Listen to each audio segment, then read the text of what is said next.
Plus ICS YouTube channel के इस video में आप सभी का एक बार फिर से स्वागत है। आज हम लोग बिहार SSC मैथ्स का जो सीरीज़ कर रहे हैं उसका आज 6th वीडियो होगा, बोले तो छठा क्लास है ये। इसके पहले हम लोग ऑलरेडी 5 वीडियो जो है वो देख चुके हैं, तो उम्मीद करते हैं कि आपको हर वीडियो से कुछ न कुछ नया सीखने को ज़रूर मिल रहा होगा। आज हम लोग उसी सीरीज़ को आगे बढ़ाते हुए छठा मॉडल सेट जो है वो करने जा रहे हैं। मुझे पूरा उम्मीद है, पूरा विश्वास है कि आज भी ये वीडियो आपको पसंद आएगा, काफ़ी कुछ आपको सीखने को मिलेगा। तो आइए शुरू करते हैं मॉडल सेट मैथ्स का practice set number 6 Bihar SSC 10+2 inter level. ये देखिए, ये है आपका पहला सवाल। बोला क्या जा रहा है कि जो बेईमान व्यापारी है ना, वो 250 ग्राम के बदले में 200 ग्राम का गलत बटखरा वजन यूज़ करता है। जाहिर सा बात है कि जब आप ज़्यादा के बदले में कम तौलेंगे तो आपको लाभ ही होने वाला है। तो जब भी इस तरीके का सवाल दिखे आपको कि 1 kg के जगह पे 800 ग्राम तौला गया है, 1 kg के जगह पे 900 ग्राम तौला गया है, वैसी स्थिति में हम एक सुंदर सा फॉर्मूला लगा सकते हैं और वो है प्रतिशत लाभ बराबर त्रुटि यानी बेईमानी जितने की गई है गुना में 100 बटे में जाएगा तौला गया वजन। बस इतना सा चीज़ आपको याद रखना है, बहुत आसानी से आप आंसर तक आ पाएंगे। कितने की त्रुटि हुई है? 250 ग्राम ना तौल करके 200 ग्राम तौला गया है। 50 ग्राम गुना में 100, तौला गया वजन कितना है? 200। 250 की जगह पे 200, तो ये 4 बार में जाएगा और ये 25 बार में जाएगा। कुल मिलाकर के दुकानदार को ना 25% का लाभ हुआ है। ठीक है, चलिए ये वीडियो देखिए।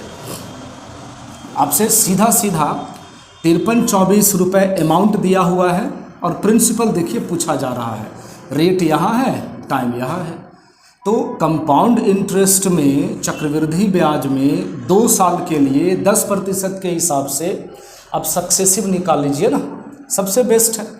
और ये तो याद होना चाहिए आपको, 10 + 10, 10 गुना में 10 बटे में 100, ये पूरा का पूरा कट जाएगा एक बार में। 10 10 20 और 1 21%, है ना। 21% का कंपाउंड इंटरेस्ट होगा और जब हम इसको 100 में जोड़ देंगे 121, तब वो मिश्रधन हो जाएगा। चूँकि ये जो वैल्यू दिया हुआ है ये पूरा का पूरा अमाउंट है, आप 21% पे नहीं बना सकते इसको। 21% का ब्याज है, 21% का ब्याज है, 100% मूलधन है, ठीक है। तब जाकर के टोटल मिश्रधन हो जाएगा और ये मिश्रधन का वैल्यू कितना हो जाएगा? 121% और उसका वैल्यू दे रखा है 53-24।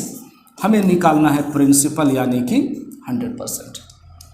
ठीक है, ये परसेंट से परसेंट कैंसिल हो जाएगा। 121 में यहाँ अगर आप भाग देते हैं तो 4 बार में लगा लीजिए 484 है। 532 में से अगर हम 484 लगाते हैं तो 16 इधर आएगा, 32 उधर आएगा, 48 बचेगा, फिर वापस 4 उतर जाएगा। देख लीजिए 484 यानी वापस 4 बार में कटेगा। तो फाइनल जो हमारा प्रिंसिपल है वो है 4400 रुपये, ऑप्शन नंबर 4। तो ये सक्सेसिव जो तरीका है वो बहुत हेल्प करेगा आपको कंपाउंड इंटरेस्ट, मिश्रधन वगैरह निकालने के लिए।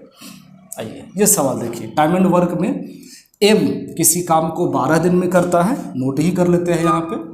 M जो है किसी काम को 12 दिनों में करता है और N जो है वो उसी काम को 24 दिनों में करता है।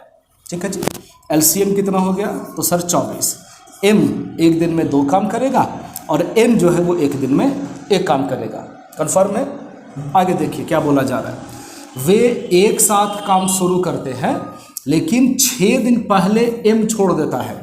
जब भी कोई आदमी काम समाप्त होने से पहले छोड़ देता है उसका काम ऐड किया जाता है। M 1 दिन में 2 काम, 6 दिन पहले छोड़ा है, मतलब उसका 12 काम अभी बाकी है, पहले छोड़ दिया, इसीलिए वो उसमें ऐड हो जाएगा। 24 और 12 ऐड होकर के 36 हो गया, यानी कि टोटल अब 36 काम करना है A और B दोनों से। ये मत समझिएगा M और N, सॉरी, ये मत समझिएगा कि M तो छोड़ दिया है ना, बाकी काम सिर्फ N करेगा, बिल्कुल नहीं। क्योंकि हमने M का काम भी जोड़ा हुआ है तो M से भी काम करवाया जाएगा।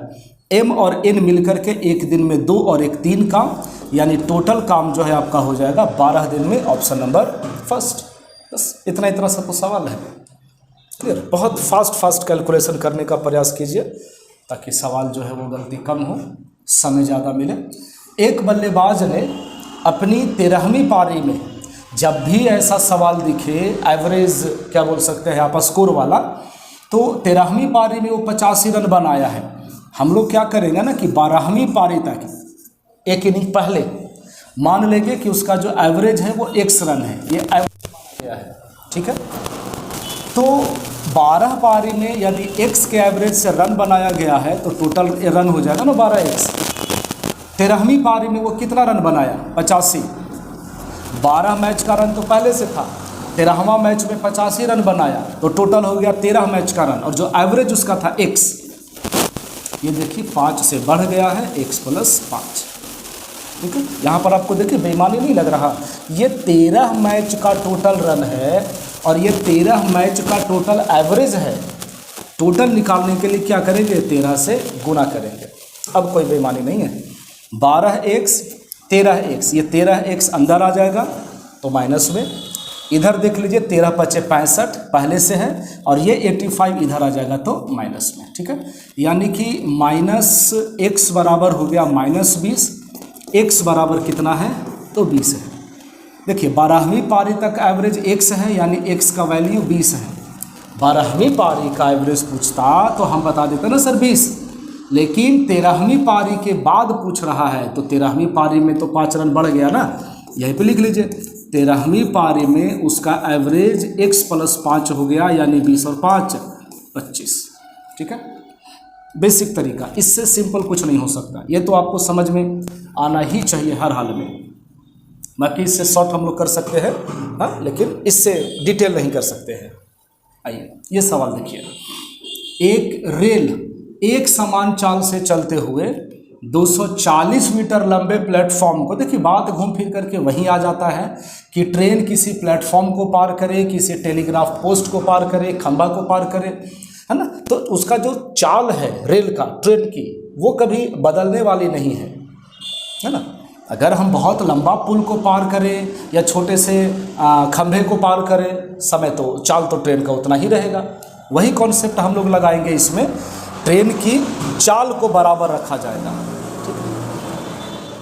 रेल के स्पीड को सेम कर देंगे हम लोग। देखिएगा, रेल का लंबाई x मीटर, किसको पार कर रही है?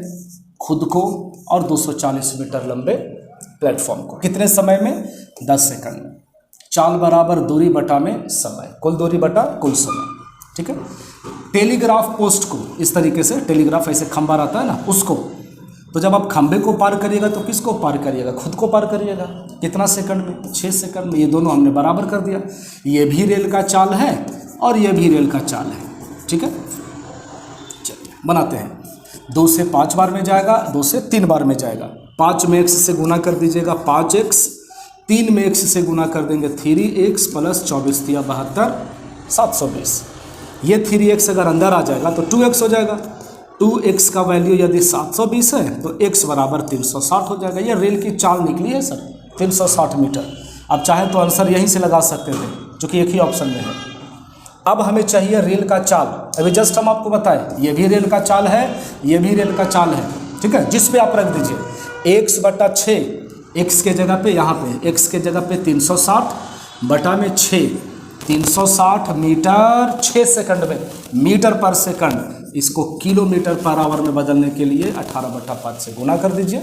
बाकी सॉल्व कर लीजिए। ये कटेगा 3 बार में और ये कटेगा 72 बार में। 72 में 3 से गुना करिएगा, 216 किलोमीटर पर आवर। तो ये आपका स्पीड है ट्रेन का और ये ट्रेन की लंबाई है ना।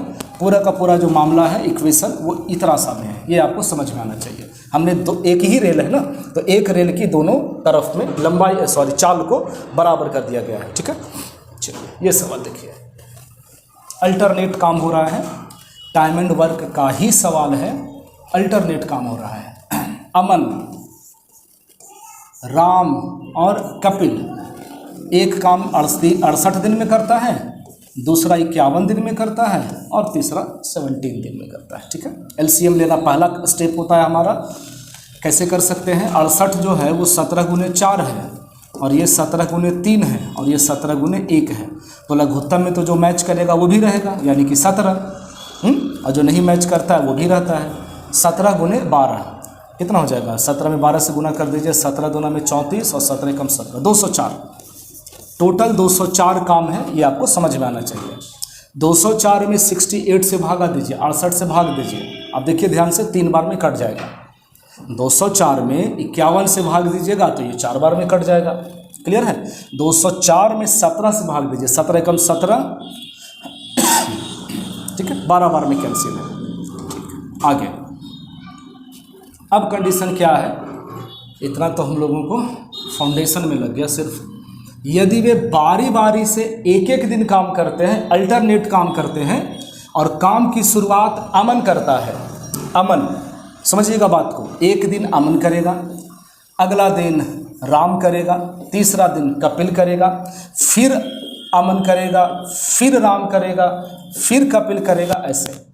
तो जहाँ से देखिए अमन राम कपिल, जहाँ से रिपीट होने लगता है ना उसको हटा दिया जाता है, इसको इग्नोर करिए और इस पर काम कीजिए कि काम टोटल कै दिन हुआ है, 3 दिन, है ना। टोटल यहाँ पे लिख ले, टोटल काम 3 दिन हुआ है, जिसमें से पहला दिन 3 काम होगा, दूसरा दिन 4 काम होगा, तीसरा दिन 12 काम होगा। ठीक है, इतना 12 और 4 16 और 3 19, 3 दिन में 19 काम हुआ है। यहाँ तक आपको कोई प्रॉब्लम नहीं होना चाहिए। इससे बेसिक, इससे आराम से मुश्किल है बस 100% समझ में आना चाहिए, 110% समझ में आना चाहिए आपको, जितना स्लो आराम आराम से आप सीख रहे हैं। तो 3 दिन में अगर 19 काम होता है तो हमारा काम है इसके नज़दीक पहुंचने का, है ना। अगर आप 209 हो जाएगा, मतलब 11 से तो नहीं कर सकते हैं, 10 से गुना करते हैं। ठीक है, 10 से इधर गुना कर दीजिए, कुछ तो गड़बड़ हो रहा है, क्योंकि अगर 10 से गुना करते हैं तो सीधे ये 30 दिन हो जाएगा। अच्छा, एक चीज़ और है, एक चीज़ और है कि काम जो है वो 50% ही करवाना है। तो ऐसा करते हैं कि 50% काम करवाना है, 50% काम करवाना है, 3 दिन में 19 काम हो गया। ठीक है, हमको कितना काम करवाना है, 204 का आधा 102। ठीक है, 102 के नज़दीक पहुंचने के लिए हम लोग 5 से गुना कर सकते हैं, क्योंकि 6 से ज़्यादा हो जाएगा। तो 5 इधर से भी गुना कर लीजिए। 15 दिन में कितना काम हो गया, 95 काम। देख लीजिए, यहाँ तक आपको कोई ऑब्जेक्शन नहीं होना चाहिए। 15 दिन में 95 काम, इधर भी 5 से गुना, इधर भी 5 से गुना। ठीक है, समझिएगा, 15 दिन में 95 काम। अगला बार कौन जाएगा, अब बताइए सर, अमन जाएगा, कितना काम करेगा, 3 काम, तो 98 काम हो जाएगा।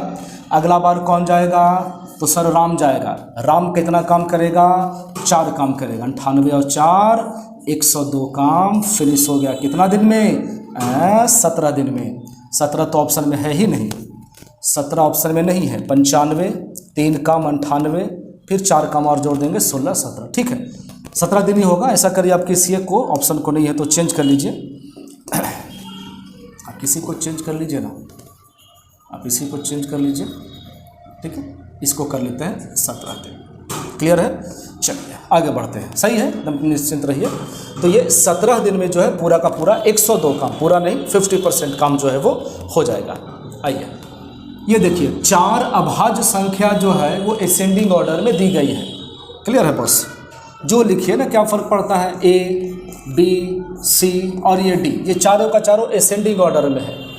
पहले 3 संख्याओं का गुणनफल, इसको और इसको जब गुना करेंगे तो 255 आएगा। पहले इसको तो टैकल कर ले, इसको तो समझ ले, बाद में देखेंगे। देखिए 255 को आप दिमाग दौड़ाइए ना कहीं पर, यहाँ पे 255 को फैक्टर करिए सीधा सीधा। 5 से कितना बार में लगेगा, 51 बार में। 3 से कितना बार में लगेगा, 17 बार में। 17 से ख़त्म है, यानी कि ये 3 संख्या है ना सर, तीनों को गुना करेंगे तो 255 आएगा। बढ़ते क्रम में लिख दीजिए। ठीक है, बढ़ते क्रम में थोड़ा सा इसको हटा लेते हैं यहाँ पे स्पेस बनाने के लिए। जब हम इसको इंक्रीजिंग ऑर्डर में लिखेंगे तो ये हो जाएगा आपका 3, ये हो जाएगा 5 और ये हो जाएगा 17। कोई ऑब्जेक्शन नहीं होना चाहिए आपको समझने में। 3, 5, 17 जब हम तीनों आपस में गुना करेंगे तो 255 आ जाएगा और तीनों का तीनों असेंडिंग ऑर्डर में भी है। ओके, अब क्या बोला जा रहा है? अंतिम 3 संख्याओं का गुणनफल। तो अंतिम 3 संख्या यही तीनों ना बचा सर, समझ रहे हैं? बी सी डी का गुणनफल जो है वो 19, 55 दिया हुआ है। ये संख्या यहाँ पर कोई और होगा, तीनों को गुना करेंगे 19, 55 होगा। तो जब हम 19, 55 में 5 गुने 17 से भाग देंगे तो तीसरा वाला संख्या निकलेगा ना सर, लास्ट वाला, क्योंकि 3 संख्याओं का ये प्रोडक्ट है। ठीक है, काटिए, ये कटेगा इतना बार में 39, 5 × 5, ठीक है।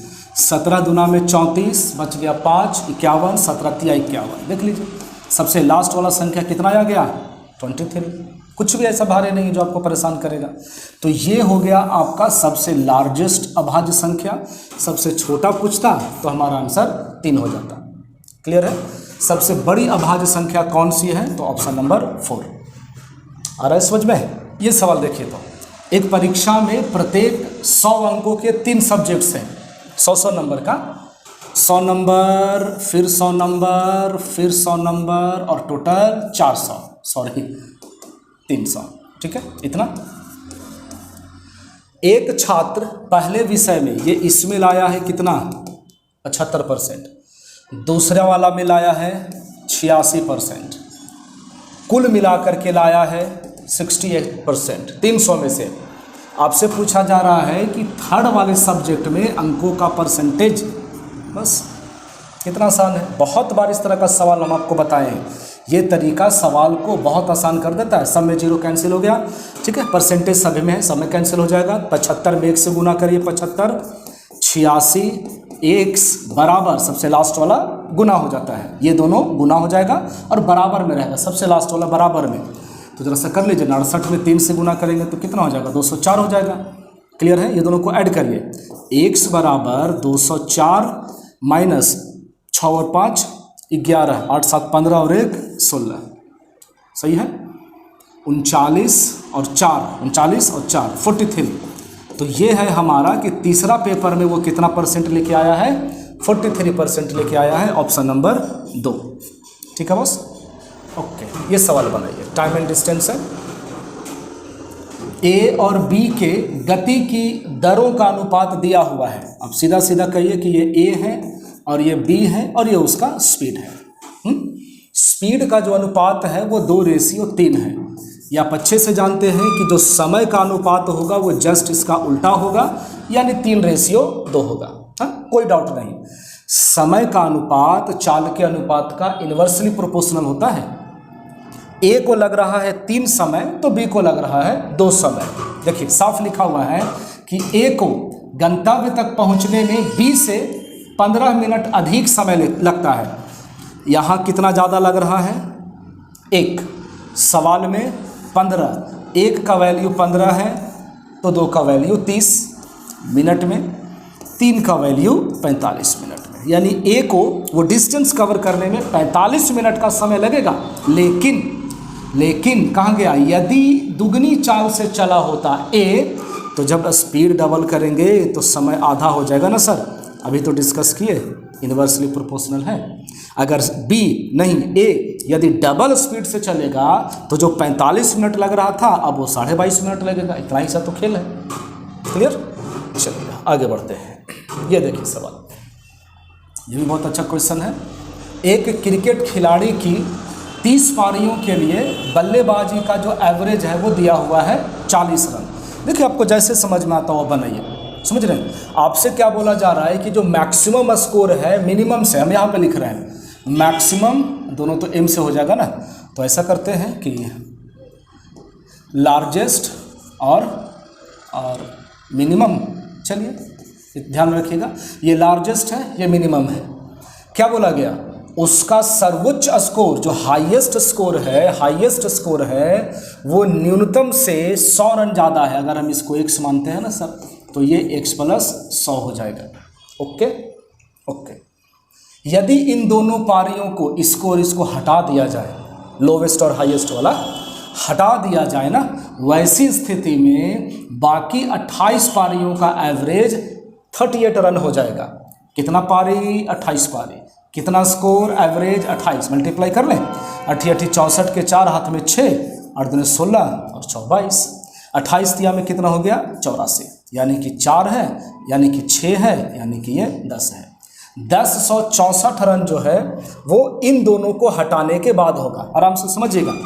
1064, ये 1064 क्या है?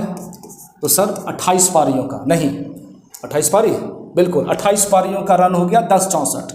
उसके बाद ये है लोवेस्ट, ये है हाईएस्ट। 28 29 30, 30 पारियों का जो टोटल रन है उसका देखिए, 30 पारी का एवरेज 40 है, तो टोटल कितना होगा? 1200 होगा। ठीक है, समझ में बात आ रही है? क्या करें क्या करें क्या करें? 164 मतलब 1064 और ये 100 जोड़ दीजिए, तो ये हो जाएगा आपका 1164। 2x बराबर 1200 माइनस 1164 बराबर 36, यानी कि x का वैल्यू कितना हो गया? 18। सवाल यही पूछा जा रहा है, खिलाड़ी का न्यूनतम स्कोर क्या है? उसका मिनिमम स्कोर 18 था सर, और मैक्सिमम स्कोर 118 था। ठीक है, तरीका इससे भी छोटा छोटा है हमारे पास, लेकिन चूंकि हम लोग ठीक है मतलब धीरे धीरे आगे बढ़ेंगे ताकि समझने में कोई प्रॉब्लम नहीं हो। जैसे जैसे आगे बढ़ते जाएंगे वो ऑटोमेटिक जो है वो है ना अप्रोच बनते जाएगा, सीखते जाएंगे बहुत कुछ। तो ये हो गया आपका ऑप्शन नंबर दूसरा।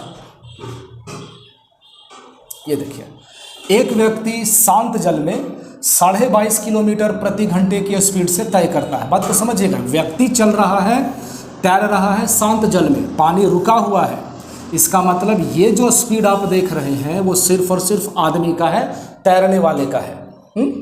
और धारा के विपरीत जो उसको समय लगा है वो धारा के साथ वाले समय का डबल है।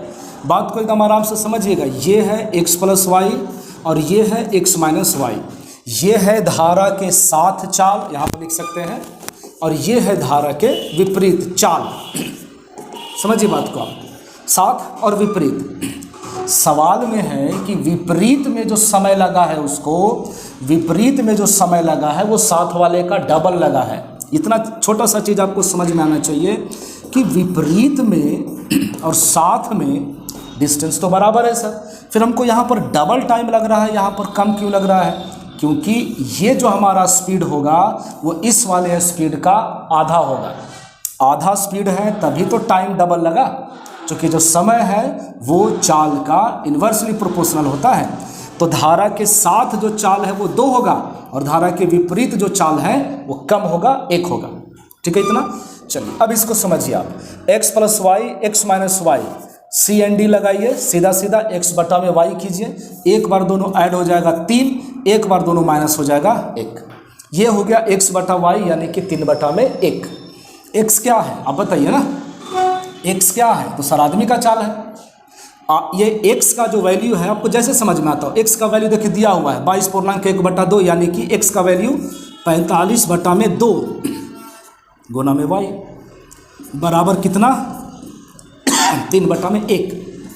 ये कैंसिल है 15 बार में, क्रॉस करके देख लीजिए 2y बराबर 15 होगा, तो y बराबर हो जाएगा 15 बटा 2 यानी कि 7.5 किलोमीटर बराबर। हम लोग चाहते तो यहाँ पे रेशियो भी लगा सकते थे, ठीक है, तो बस हो गया और क्या, 7.5 किलोमीटर पर आवर यहाँ है धारा का स्पीड। क्लियर?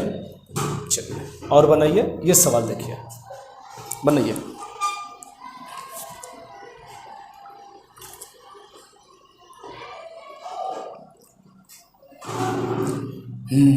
ए और बी जो है वो 75 दिन में कर सकता है। ए और बी प्रत्येक एक काम को 75 दिन में कर सकता है। उन्होंने एक साथ काम को शुरू किया। देखिए ए और बी, ये भी 75 दिन में करेगा, ये भी 75 दिन में करेगा। एलसीएम कितना हो गया? 75 हो गया। एक दिन में एक काम, एक दिन में एक काम। लेकिन ए ने कुछ समय बाद छोड़ दिया, ठीक है, कुछ दिन तक दोनों मिलकर के काम करेंगे, दोनों मिलकर करेंगे, उसके बाद ए छोड़ देगा और बी जो है वो शेष काम 23 दिन में करेगा।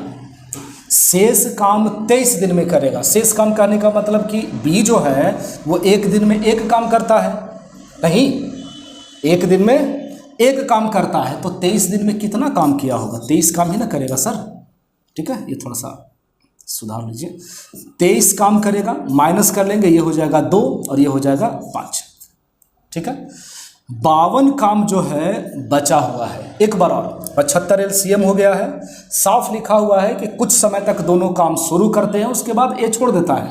बी जो है वो बाकी का बचा हुआ काम अकेले करेगा 23 दिन में, तो बी का जो इफिशियंसी है, एक दिन में एक काम, 23 दिन में 23 काम, 52 काम बाकी है। अब आप बताइए ना हमको कि ये जो 52 काम है वो कौन किया था? ए और बी दोनों मिलके किया था। शुरुआत तो दोनों मिलके किया ना सर, दोनों मिलके 2 काम, यानी कि कितना दिन काम किया होगा दोनों मिलके? 26 दिन तक। ए जो है वो 26 दिन काम किया, उसके बाद छोड़ दिया। बी लगातार उसके बाद एक्स्ट्रा उसको 23 दिन का लगा, ठीक है। यानी अगर आपसे ये पूछा जाता है सवाल में कि बी कितना दिन तक काम किया है, तो बी किया इधर 26 दिन और इधर किया 23 दिन एक्स्ट्रा, ठीक है। ये आप ऐड कर देंगे तो कुछ ऐसा हो जाएगा, ठीक है। चलिए, बी 49 दिन तक काम करता है, लेकिन ए जो है वो 26 दिन तक काम करता है। क्लियर है? चलिए ये सवाल देखिए, M1D1 के ऊपर है, बहुत अच्छा सवाल है, छोटा सा। देखिए, 72 लड़के मिल करके 21 दिनों में 280 मीटर लंबा दीवार बनाता है। कम हमेशा नीचे लिखा जाता है, हमेशा नीचे। आपसे पूछा जा रहा है कितने लड़के 200 मीटर लंबी दीवार, कम हमेशा नीचे रहेगा, 18 दिनों में बना सकते हैं। बस M1D1 W1, M2D2 W2, ऐसे बोलिए। ये कैंसिल है आपका, 40 बार नहीं, 40 बार में नहीं कटेगा, 40 बार में नहीं कटेगा।